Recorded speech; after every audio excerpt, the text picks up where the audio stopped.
আসসালামু আলাইকুম ওৰহমাতুল্লাহি ওয়া বাৰাকাতুহু। আপোনালোকৰ ওপৰত আল্লাহৰ ৰহমত, বৰকত আৰু শান্তি বৰ্ষিত হওক। আউযু বিল্লাহি মিনাশ শাইতানিৰ ৰাজিম। বিসমিল্লাহিৰ ৰহমানিৰ ৰহিম। খেদা খোৱা শয়তানৰ প্ৰচলনিৰ পৰা আল্লাহ তুমি আমাক ৰক্ষা কৰা। পৰম কৰুণাময় পৰম দয়ালু আল্লাহ তাআলাৰ নামত আৰম্ভ কৰোঁ। আজি সূৰা আল মুল্ক অৰ্থৰ ৰাজত্ব। এই সূৰাটো 11 নম্বৰ আয়াতৰ পৰা 20 নম্বৰ আয়াতলৈকে পঢ়ি শুনাব খুজিছোঁ। আশা কৰোঁ আপোনালোকে শুনি অশেষ সওৱাব অৰ্জন কৰিব পাৰিব। 11 নম্বৰ। এইদৰে সিহঁতে নিজে নিজৰ অপৰাধৰ কথা হৈ কাঢ়িব।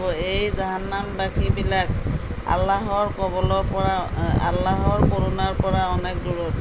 12 নম্বৰ। যিসকলে তেওঁলোকৰ দৃষ্টিৰ অগোচৰ প্ৰভুক ভয় কৰে, নিশ্চয় তেওঁলোকৰ বাবে আছে ক্ষমা আৰু মহান পুৰস্কাৰ। সুবহানাল্লাহ। 13 নম্বৰ। তোমালোকে কথা ফুচফুচাই কোৱা বা প্ৰকাশ্যে কোৱা আল্লাহৰ বাবে একে। তেওঁ অন্তৰৰ গহন কোণত থকা কথাবোৰো ভালদৰে জানে।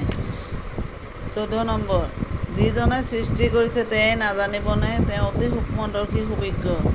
লুকু 2 15 নম্বৰ আয়াত। তেৱেঁই পৃথিৱীখন তোমালোকৰ অধীনস্থ কৰি দিছে। তোমালোকে তাৰ পথসমূহত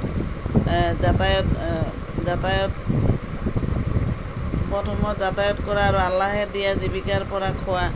তেওঁৰ ওচৰলৈকে তোমালোক পুনৰ জীৱিত হৈ যাব লাগিব।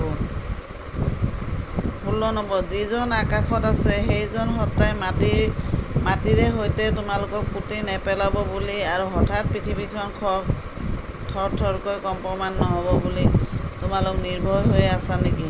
17 নম্বৰ। নাইবা যিজন আকাশত আছে তেওঁ তোমালোকৰ প্ৰতি শিল বৰ্ষণকাৰী প্ৰবল ধুমুহা নপঠাব বুলিও তোমালোকে নিশংকা হৈ আছা নেকি? তেতিয়া তোমালোকে মোৰ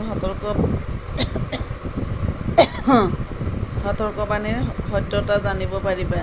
18 নম্বৰ। সিহঁতৰ পূৰ্বৱৰ্তী মানুহবিলাকেও অবিশ্বাস কৰিছিল। চোৱা কেনেভাৱে মই সিহঁতক ধৃত কৰিলোঁ। 19 নম্বৰ। সিহঁতৰ মূৰৰ ওপৰেদি পাখি মেলি আৰু পাখি জপাই উৰি ফুৰা চৰাইবোৰ সিহঁতে লক্ষ্য কৰা নাইনে? দয়াময় আল্লাহৰ বিনে সেইবোৰক আন কোনোৱে আলাসতে ধৰি ৰখা নাই। নিশ্চয় তেওঁ সকলো বস্তু পৰ্যবেক্ষণ কৰি থাকে।